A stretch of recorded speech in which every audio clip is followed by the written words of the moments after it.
Hello to all nations, tribes, peoples, and tongues. Welcome to Storytime with Ray, where we read the King James Version of the Bible from Genesis to Revelation to take in the wisdom and understanding from the Word.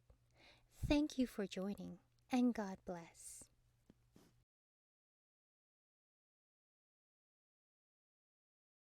1 Samuel chapter 20. And David fled from Naioth in Ramah and said before Jonathan, What have I done? What is mine iniquity? And what is my sin before thy father, that he seeketh my life? And he said unto him, God forbid, thou shalt not die. Behold, my father will do nothing, neither great or small, but what he will show it me. And why should my father hide this thing from me? It is not so. And David sware moreover, and said, Thy father certainly knoweth that I have found grace in thine eyes. And he saith, Let not Jonathan know this, lest he be grieved, but truly as the Lord liveth, and as thy soul liveth, there is but a step between me and death. Then said Jonathan unto David, Whatsoever thy soul desireth, I will even do it for thee. And David said unto Jonathan, Behold, tomorrow is the new moon, and I should not fail to sit with the king at meat. But let me go that I may hide myself in the fields unto the third day at evening. If thy father at all miss me, then say, David earnestly asked leave of me, that he might run to Bethlehem, his city. For there is a yearly sacrifice there for all the family. If he say thus, it is well, thy servant shall have peace. But if he be very wroth, then be sure that evil is determined by him. Therefore thou shalt deal kindly with thy servant, for thou hast brought thy servant into a covenant of the Lord with thee. Notwithstanding, if there be in me iniquity, slay me thyself, for why shouldest thou bring me to thy father? And Jonathan said, Far be it from thee, for if I knew certainly that evil were determined by my father to come upon thee, then would not I tell it thee? Then said David to Jonathan, Who shall tell me? Or what if thy father answer thee roughly? And Jonathan said unto David, Come, and let us go out into the field. And they went out both of them into the field.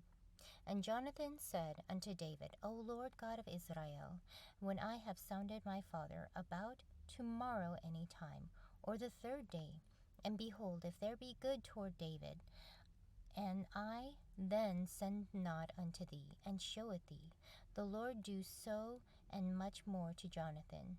But if it please my father to do thee evil, then I will show it thee, and send thee away that thou mayest go in peace.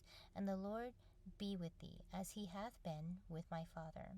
And thou shalt not only, while yet I live, show me the kindness of the Lord, that I die not, but also thou shalt not cut off thy kindness from my house forever. No, not when the Lord hath cut off the enemies of David, every one from the face of the earth. So Jonathan made a covenant with the house of David, saying, Let the Lord even require it at the hand of David's enemies. And Jonathan caused David to swear again, because he loved him, for he loved him as he loved his own soul. Then Jonathan said to David, Tomorrow is the new moon, and thou shalt be missed, because thy seat will be empty.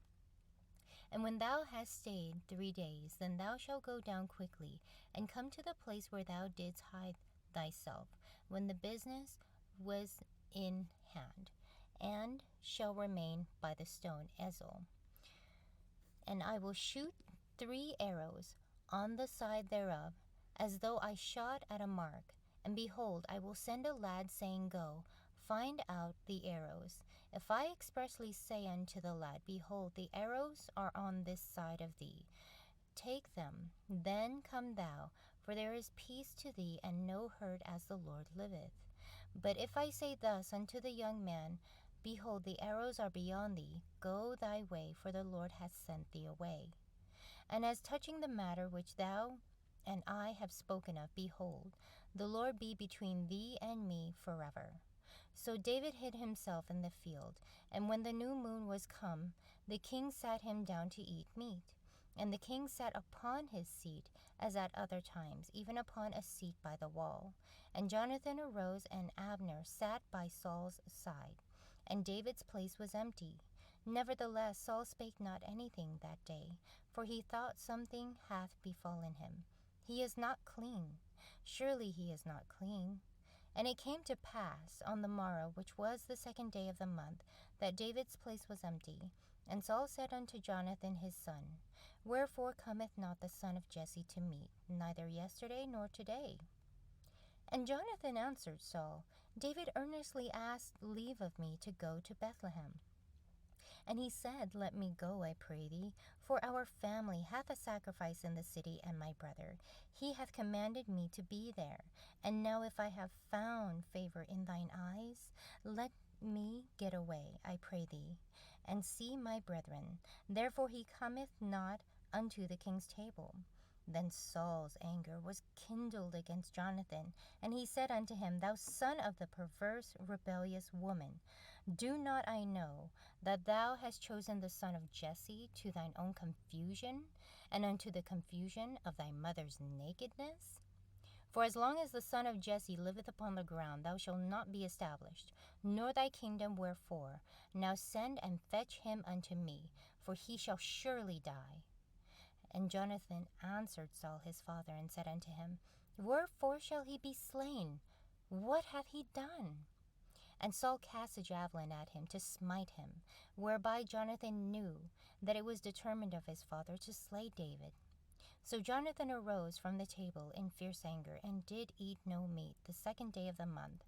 For he was grieved for David, because his father had done him shame. And it came to pass in the morning that Jonathan went out into the field at the time appointed with David, and a little lad with him. And he said unto his lad, Run, find out now the arrows which I shot. As the lad ran, he shot an arrow beyond him.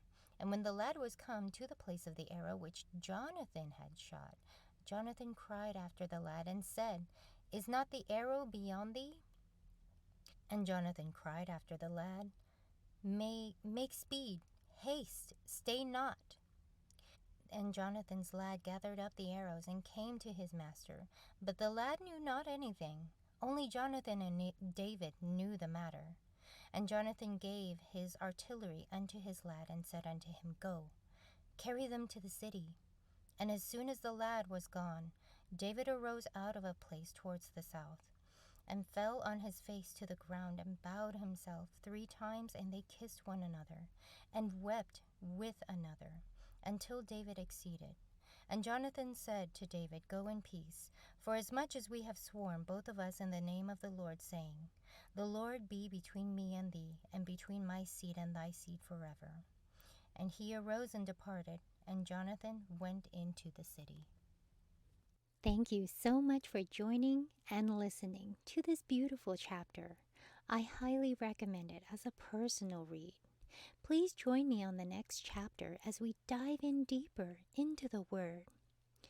If you do love the Word as much as I do, express so by liking, sharing the Word with your loved ones, and even subscribing. And may the Lord bless you each and every day.